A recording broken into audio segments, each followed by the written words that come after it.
The massive alien warship drifted through the asteroid belt like a giant crystal floating in space. Its smooth, shiny hull reflected the distant sunlight as it moved between the floating rocks. Admiral Vextar stood on the bridge of his ship, the Sovereign's Pride, watching the screens with bored eyes. His forearms crossed over his chest as he waited for something interesting to happen. "Sir, we have detected a small vessel ahead," reported his communications officer, pointing at a dot on the main screen. Vextar looked at the image and almost laughed.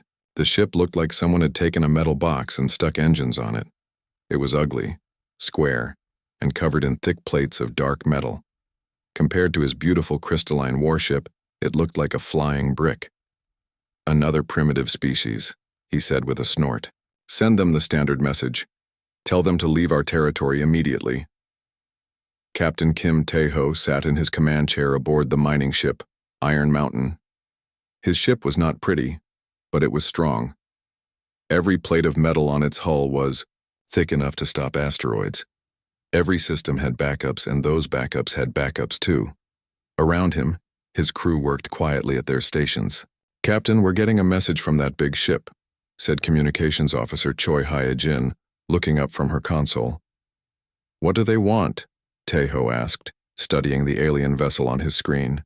It was at least 10 times bigger than his ship, but he had dealt with bullies before. "They're telling us to leave. They say this is their space," Hye-jin replied. Tae-ho thought for a moment. His mining ship was legally allowed to be here. Earth's government had given them proper permits. These aliens had no right to order them around. "Send them our standard reply," he said calmly. "Tell them we're in international space with proper mining permits. We're not leaving." When Admiral Vextar received the human response, his eyes widened with surprise. In 3,000 years of galactic expansion, no primitive species had ever refused a direct order from the hegemony. "They dare to refuse us?" he hissed, his alien features twisting with anger. "Fire a warning shot across their bow. Show them what happens when you defy the Galactic Council." The Sovereign's Pride turned its weapons toward the small human ship. Bright blue energy beams shot out from the alien warship's cannons. The plasma bolts, hot as the surface of a star, struck the Iron Mountain directly on its thick metal hull. Vextar expected to see the primitive ship explode or at least catch fire. Instead, the metal plates just glowed red for a few seconds, then cooled down. The human ship kept floating there, completely undamaged. "What?" Vextar stared at his screens in disbelief. "That's impossible. Fire again, full power." This time, multiple energy beams hammered the human vessel. The Iron Mountain shook and rattled, but its thick armor held. Inside the ship, Captain Tae-ho and his crew held onto their chairs as the ship bucked under the alien attack. "Damage report," Tae-ho called out.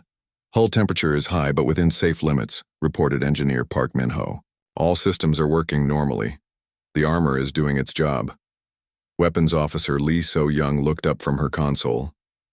"Captain, they just attacked us without warning. That's an act of war." Tae-ho nodded grimly. His ship had been built to survive, in the dangerous asteroid belt, where rocks could hit at high speed without warning. The thick armor that protected them from space debris was now protecting them from alien weapons. "One warning shot," he ordered. "Show them we can defend ourselves." Lee So-young smiled as she aimed the ship's main weapon. The railgun was designed to break apart large asteroids for mining. It fired heavy metal bullets at incredible speed using magnetic forces. "Firing," she announced. The Iron Mountain's railgun fired once. A tungsten bullet, moving faster than anything the aliens had ever seen, shot across space. It hit the alien warship's energy shields and went right through them like they were made of paper. The bullet punched a perfect hole through 3 levels of the alien ship before exiting the other side. Alarms screamed aboard the Sovereign's Pride as air rushed out through the holes. Admiral Vextar grabbed his command chair as his ship shook violently. "Damage report," he shouted over the noise. "Hull breach on decks 7, 8, and 9. His damage control officer reported. "We're losing atmosphere fast. Emergency force. Fields are holding." But barely. Vextar stared at the small human ship in shock. His advanced energy shields, which could stop any known weapon in the galaxy, had been useless against a simple metal bullet. His beautiful warship, pride of the hegemony fleet, had been crippled by one shot from a primitive mining vessel. "How is this possible?" he whispered. On the Iron Mountain, Captain Tejo watched the alien ship struggle with its damage. "Captain, should we finish them off?" asked Lee So-young. Tejo shook his head. "No, we made our point. Send them a message. Tell them to leave and not come back." As the alien warship limped away, leaking air and sparking with damaged systems, Captain Tejo couldn't know that this brief fight would change the entire galaxy forever. The Great Hall of the Galactic Council buzzed with worried voices as alien leaders from across the galaxy gathered for an emergency meeting. Admiral Vextar stood in the center of the room, his damaged uniform still showing scorch marks from his encounter with the humans. His 4 eyes looked down at the floor as he waited to speak. Counselor Thexuna, a tall, insect-like alien with sharp claws, tapped her fingers on the metal table. "Show us what happened again, Admiral. We need to understand how a single primitive ship defeated our most advanced warship." A large screen appeared in the air above them, showing the battle between the Sovereign's Pride and the human mining vessel. The council members watched in silence as their plasma weapons bounced harmlessly off the human ship's thick metal hull. Then they saw the human weapon fire once and their mighty warship was crippled in seconds. "This is impossible," muttered Defense Minister Kelthus, his blue skin turning pale. "Our energy shields have protected us for 3,000 years. No weapon in the galaxy can break through them." Chief Analyst Mordak stepped forward, carrying a datapad filled with information about the human ship. He was a small, gray alien with large eyes who spent his days studying enemy weapons and defenses. "I have been studying their vessel," he said nervously. "What we saw was not luck, it was design." The screen changed to show a detailed image of the human mining ship. Unlike the smooth, elegant curves of galactic warships, the human vessel looked like a metal box covered in thick plates and strange bumps. "Look at their construction," Mordak continued, pointing at the image. "Where our ships are built for speed and beauty, theirs are built only for survival. That armor plating is not decorative. It is functional." Counselor Thexuna leaned forward. "How thick is it?" "At least 3 times thicker than our heaviest battlecruiser," Mordak replied. "And it is not just thick. It is designed to absorb and spread out energy from impacts. When our plasma hit their hull, the metal simply soaked up the heat and spread it across the entire surface." Admiral Vextar finally spoke up. "But how did their weapon break our shield so easily?" Mordak touched his datapad, and the image changed to show a cross-section of the human railgun. "This is their main weapon. It does not use energy at all. It fires solid metal bullets using magnetic force." The room fell silent as the aliens tried to understand what they were seeing. "Solid bullets?" asked Defense Minister Kelthus. "Like throwing rocks?" "Not rocks," Mordak corrected. "Dense metal projectiles moving at incredible speed. Their weapon accelerates a tungsten slug to nearly 1/10 the speed of light. When something that heavy hits something that fast, physics does the rest." Counselor Thexuna's claws clicked nervously on the table. "And our energy shields cannot stop solid objects?" "Our shields were designed to deflect energy weapons and plasma bolts," Mordak explained sadly. "They work by creating an energy field that disrupts other energy. But a solid bullet? It just flies right through like the shield is not even there." The implications of this discovery sent waves of fear through the assembled aliens. For thousands of years, galactic warfare had been based on energy weapons and energy shields. Every ship, every defense system, every military strategy assumed that energy-based combat was the only way to fight in space. "Are you telling us," said Counselor Thexuna slowly, "that these humans accidentally built ships and weapons that counter our entire military doctrine?" Mordak shook his head. "Not accidentally. Look at their design philosophy." The screen showed images of other human ships that their scouts had observed. Mining vessels, cargo haulers, even small personal craft. All of them shared the same basic design: thick armor, redundant systems, and practical functionality over appearance. "They learned to build ships in a dangerous environment," Mordak explained. "Their space is filled with asteroids. radiation, and other hazards. Every ship they build must survive impacts from high-speed rocks. They do not rely on shields because shields can fail. They build thick hulls because thick hulls always work. Admiral Vextar stepped forward, his voice bitter with defeat. And their weapons? Designed for the same environment, Mordak replied. They use their railguns to break apart asteroids for mining. A weapon that can shatter a space rock can certainly penetrate our hulls. Defense Minister Kelthus stood up, his hands shaking. How many ships do they have? Unknown, Mordak admitted. But if their mining vessel is any indication, we should assume that all of their ships are similarly constructed. Thick armor, kinetic weapons, and built for survival. The room erupted in worried chatter as the aliens discussed what this meant for galactic security. The hegemony had been the dominant military power for centuries, and now a primitive species, with ugly ships and simple weapons, had proven that their advanced technology was useless. Counselor Thexuna called for silence. What do you recommend, Analyst Mordak? Mordak looked around the room at all the worried faces. We have two choices. We can try to adapt our technology to counter theirs, which will take decades, or we can hope that they remain peaceful and do not realize how vulnerable we are. And if they are not peaceful? Asked Admiral Vextar. Mordak's large eyes looked sad and frightened. Then we must learn to fight a completely different kind of war. 3 weeks after the embarrassing defeat at the asteroid belt, the largest war fleet in hegemony history gathered at the edge of human space. 37 massive warships floated in perfect formation, their crystalline hulls gleaming like jewels against the black of space. 5 enormous dreadnoughts led the fleet, each one 10 times larger than the human mining ship that had humiliated Admiral Vextar. Fleet Admiral Korvash stood on the bridge of his flagship, the Galaxy's Wrath, feeling confident and powerful. He was the greatest military commander in the hegemony, winner of 100 battles across 50 star systems. Today, he would teach these primitive humans about respect. Send the message, he commanded his communications officer. The transmission went out across space toward the small blue planet called Earth. Primitive humans, this is Fleet Admiral Korvash of the Galactic Council.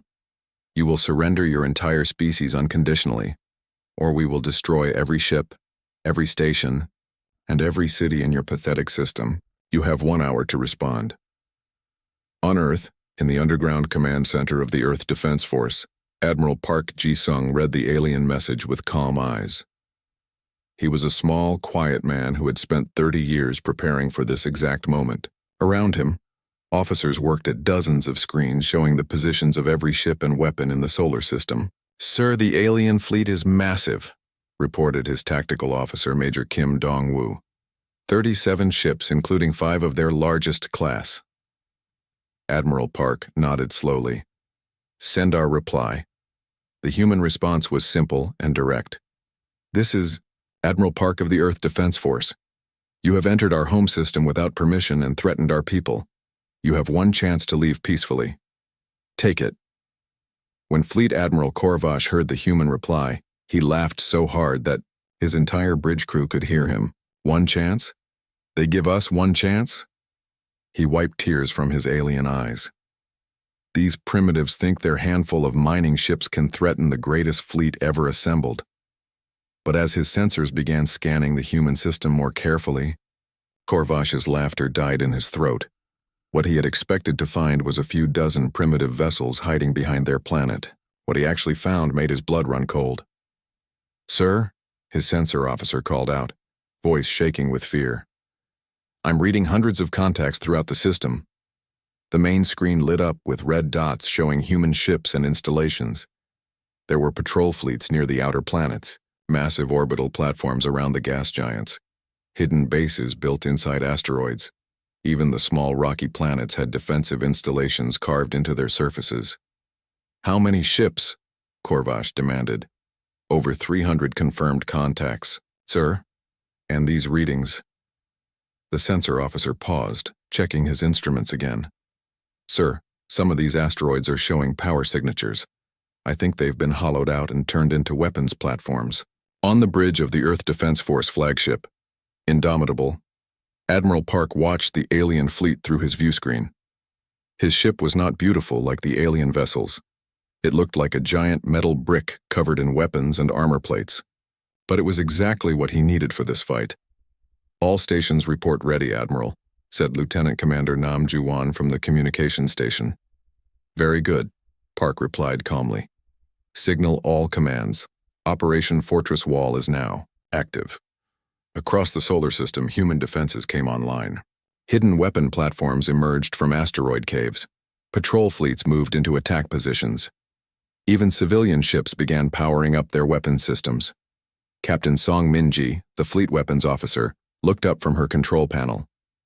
"Sir, the civilian mining and cargo vessels are requesting permission to join the fight." Admiral Park almost smiled. "Tell them to stay in reserve for now. But if we need them, they'll get their chance." Fleet Admiral Korvash stared at his tactical display in growing horror. The simple mining system he had expected to find was actually a fortress. Every planet, every moon, every large asteroid had been turned into a weapons platform. The humans had spent decades preparing for war. "This is impossible," he muttered. "How did a primitive species build all of this?" His tactical officer, a nervous young alien named Plexira, studied the sensor readings. "Sir, they're ships. They all have the same basic design as the vessel that defeated Admiral Vextar. Thick armor, multiple weapon systems, redundant everything." "Even their civilian ships?" Korvash asked. "Especially their civilian ships, sir. It looks like they build everything for combat, whether it's meant for war or not." Korvash realized he was looking at a species that had been preparing for galactic war since before they left their home planet. Every human ship, from the largest warship to the smallest cargo hauler, was built like a mobile fortress. "Sir," called his communications officer, "the humans are hailing us again." Admiral Park's voice came across the void, calm and professional. "Admiral Korvash, you have seen our defenses. Your fleet is strong, but you are outnumbered and outgunned in our home system. Withdraw now, and no one has to die today." Korvash's pride would not let him retreat. He had brought the greatest fleet in galactic history. He would not be scared away by primitive humans, no matter how many ships they had hidden. "All ships," he commanded. "Attack formation. Show these primitives the power of the Galactic Council." The alien fleet moved forward, energy weapons charging for battle. Behind them, space lit up with the blue glow of human engines as hundreds of Earth Defense Force ships moved to meet them. The war for humanity's future was about to begin. The first shot of the battle came from Fleet Admiral Korvash's flagship. A brilliant blue beam of plasma energy shot across space toward the human fleet. Within seconds, all 37 alien ships were firing their energy weapons. The space between Earth and the alien fleet lit up like a miniature star as hundreds of plasma bolts flew through the darkness. Admiral Park Ji-sung watched the light show from his command chair aboard the Indomitable. The alien weapons were beautiful and terrifying, but he had studied the reports from the mining ship encounter. He knew what to expect. "All ships, hold formation," he commanded calmly. "Let them waste their energy."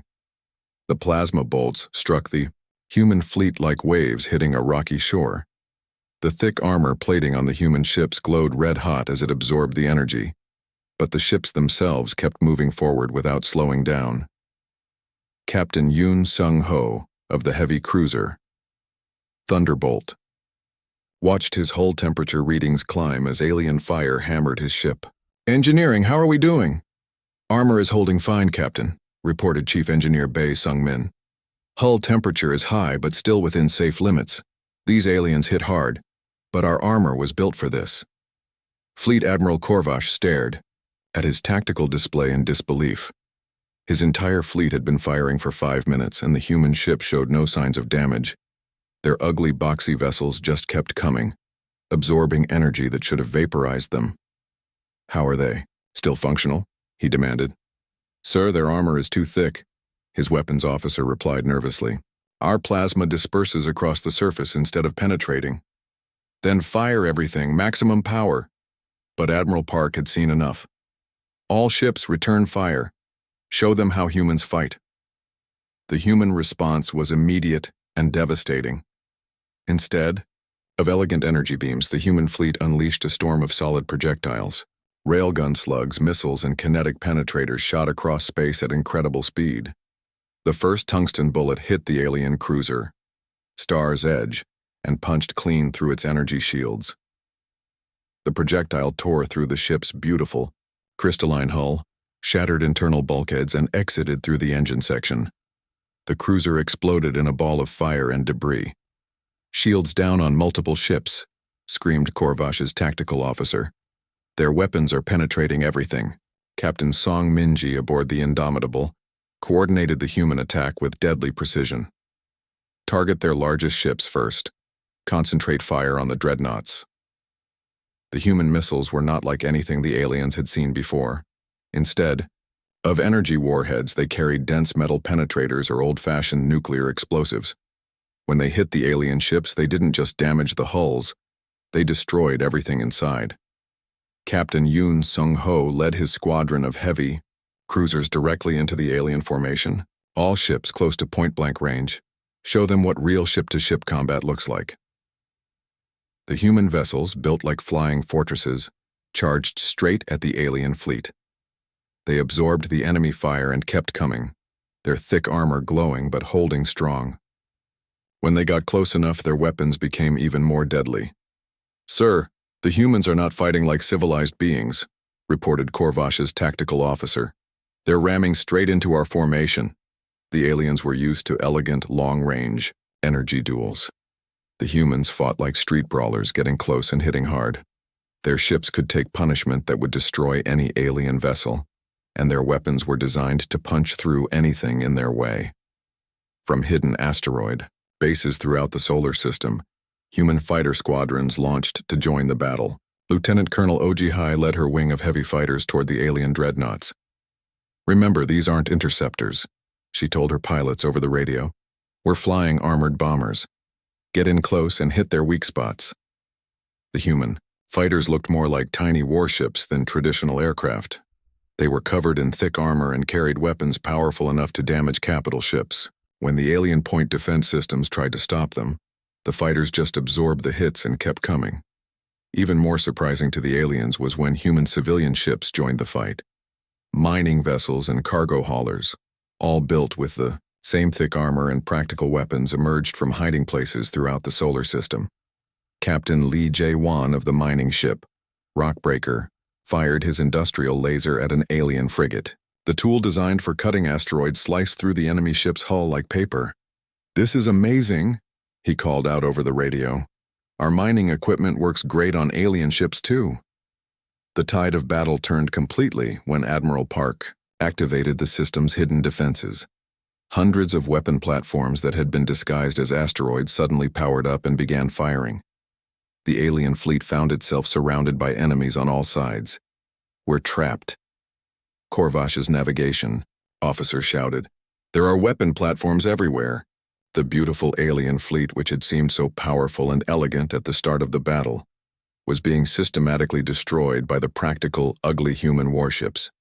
Their energy weapons couldn't penetrate human armor. Their energy shields couldn't stop human bullets. Their elegant tactics meant nothing against human determination. Fleet Admiral Korvash watched his flagship's hull breach as a human missile exploded inside his engine room. Alarms screamed throughout the ship as atmosphere rushed out into space. "Signal. Retreat," he whispered, his pride broken along with his fleet. The few surviving alien ships limped away from Earth's solar system, carrying news of their devastating defeat back to the Galactic Council. The damaged remains of the once mighty hegemony fleet drifted through space, leaking air and sparking with broken systems. Only 12 ships out of 37 had survived the battle at Earth. Fleet Admiral Korvash sat in his ruined command chair, staring at the emergency reports flooding his screens. "Sir, we have lost 68% of the fleet," his tactical officer reported quietly. "The remaining ships are heavily damaged and barely able to make the journey home." Korvash nodded slowly, still unable to believe what had happened. The greatest military force in galactic history had been destroyed by a species using simple metal bullets and thick armor plates. It defied everything he had learned about warfare in his long career. "Send a message to the Galactic Council," he ordered. Tell Tell them everything.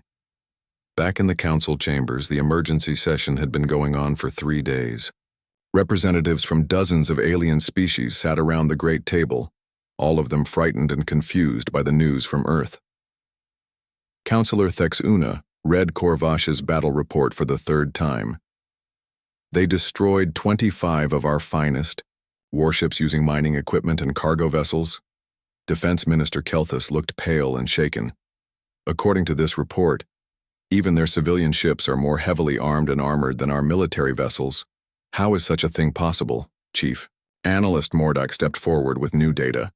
I have been studying all available information about human military doctrine. The answer is actually quite simple, though disturbing. The main screen showed images of human ships, weapons, and defensive installations throughout their solar system. Everything looked crude and functional compared to the elegant alien technology. They have been preparing for galactic war since before they achieved spaceflight, Mordak explained. Every ship they build, every weapon they make, every installation they construct is designed with one purpose: survival in hostile space. But why? Asked Councillor Thexuna. Most species develop peaceful space travel first, then military applications later. Mordak touched his control pad, and the screen showed images of Earth's solar system. Look at their environment. Asteroid belts, radiation storms, unstable planets. They learned to survive in one of the most dangerous solar systems we have ever encountered.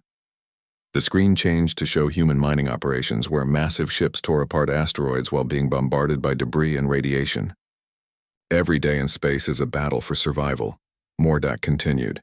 So they build everything like a weapon of war, even if it is just meant to haul cargo or mine rocks. Meanwhile, in Earth's orbital command center, Admiral Park Ji-sung held a victory meeting with his fleet commanders. The room was filled with officers still covered in sweat and dust from the battle. Damage report, Park requested calmly. Captain Song Min-ji consulted her datapad. Surprisingly light casualties, sir. We lost 3 ships completely, and 18 others have significant damage, but all can be repaired within a month. Major General Bae Soo-jin leaned forward. Sir, our deep space monitoring stations are reporting unusual activity in several nearby star systems. It looks like other galactic powers are mobilizing their fleets. Admiral Park nodded thoughtfully. They want to test us while they think we're weak from the battle? Actually, sir, Bae Soo-jin replied. The intelligence suggests otherwise. Several species are requesting diplomatic contact. They want to negotiate, not fight. Captain Kim Tae-ho, whose mining ship had started the whole conflict, joined the meeting via video link from his vessel. Admiral, we're still receiving messages from alien governments. Most of them sound scared. Park almost smiled. Good. Fear will keep them from making the same mistake as the hegemony. Across the galaxy, military planners studied the battle data. From Earth with growing alarm. The humans had not just won a single battle, they had demonstrated that galactic military technology was fundamentally flawed. On the Vorthon homeworld, Fleet Marshal Zex Ander addressed his military council.